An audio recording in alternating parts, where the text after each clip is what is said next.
Before we get into this video, I want to say a big shout out to Fortnite Bible on Twitter. They give out the latest news on Fortnite and also show us some of the best clips that happen on the game. So make sure you go ahead and check out their Twitter. They'll be linked in the top line of the description. Make sure you go over there and drop them a follow and also turn on the notifications if you want to know the latest news. Hello guys and welcome to this video. Here today with me, NerdFire, and today, as you can tell, I am showing you everything you need to know about the Season 3 update for Fortnite. So today I've got the main things on a list that I'm going to be showing you guys and also showing you on the screen so you can see what they're like in game. So without further ado, let's get into the video and let's go on to the points. So the first thing I want to talk about is probably one of the best things, especially for console players. You can now play on 60 frames per second on both Xbox and PlayStation. This is very big because before you could only play on 30 frames per second on both PlayStation and Xbox. So this makes the game a lot smoother on console and it's so much better than what it used to be. However, you can actually switch back to 30 frames per second if you preferred it, if you want better graphics. However, for me, 60 frames per second and a little bit less graphics is a lot better. The next thing I'm going to talk about is building improvements. If you haven't seen my video from yesterday, you can go check it out.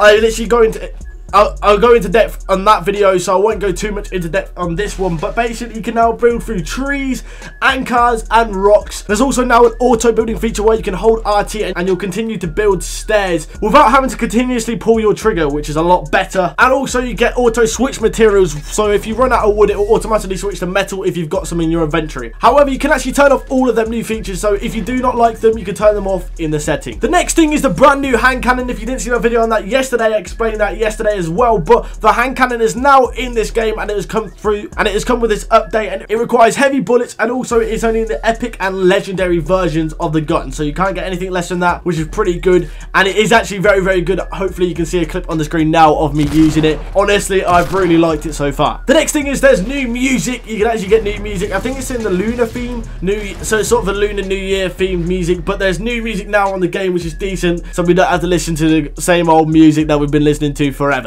The next thing on my list is the colorblind settings. So if you guys have had issues, if you're actually colorblind, you can now adjust the settings on your game, which is very handy, and a big shout out to Epic Games for sorting that out. So go ahead onto the settings and go into the colorblind options and you can sort that out straight away now. The next thing I've got on my list is you can now revive people at an open chest in range. So if you get in a certain amount of range, you can hold X. You don't have to be directly next to them. If you get into the range that is pretty close to the chest or the person, you can hold X or whatever it is I'm placing. I think it's square on that side.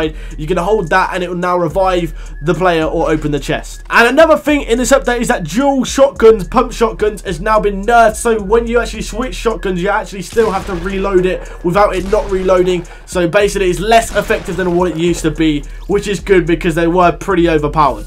Also, within this update, the crossbow has been changed back to normal. It's now not got a Valentine's theme where it shoots love hearts after you shoot the actual arrow. It's back to normal as the Valentine's Day is over. So that's pretty cool. They just changed it back to normal, so it's like a normal crossbow. A pretty cool feature in this update, I don't actually have a clip for this from myself, but you can now control your player 10 seconds after winning. So if you win a victory royale and you win the game, you can go ahead and celebrate 10 seconds after, which is pretty cool. If you didn't know before, you literally couldn't do anything. It just said victory royale on the screen. So you can go ahead now and dance and use the brand new emotes they've got to mug off your opponents if you want to, or just cheer and be happy for yourself, which is a pretty cool feature. I do like that, and I'm definitely going to be using it when I win myself some victory royales on Fortnite. Another cool feature they've added is you can now view the map whilst you are spectating someone. So if you didn't know, prior to this update, you couldn't actually open the map whilst you were spectating, say, a friend, and you couldn't tell them where the zone was or anything. You couldn't look at the map yourself, but you can now open up the map, which is pretty cool. And alongside that, you can also see how many kills the person has got that you're spectating. So if you didn't know before, you literally had no clue how many kills they got unless they were your teammates. Say if you die from someone, you can now see how many kills they've actually got instead of just killing you. The next thing that they've actually added into the game is that you can now see the battle bus path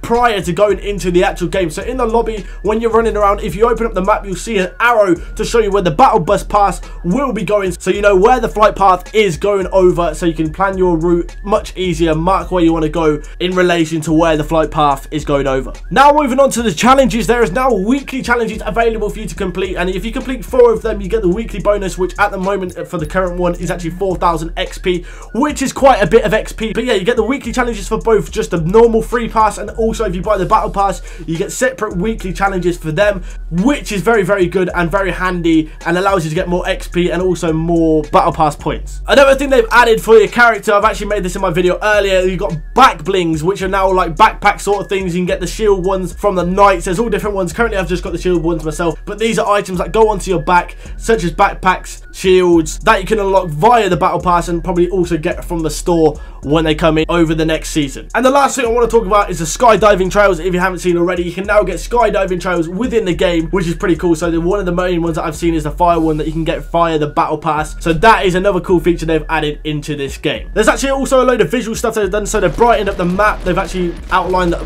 also outlined guns a lot more, changed the colors, which is pretty sick of them. And there's a lot more stuff you can actually check out. I will leave a link in the description to the full patch notes if you guys want to see what is available in this update that I haven't already mentioned. But yeah guys, anyways, thanks for watching. Please like, comment and subscribe if you enjoyed the video. Let me know in the comments anything that I've missed that you think is pretty major, and let me know what you think of this brand new season 3 update. But yeah guys, anyways, thanks for watching and hope to see you next time. Goodbye.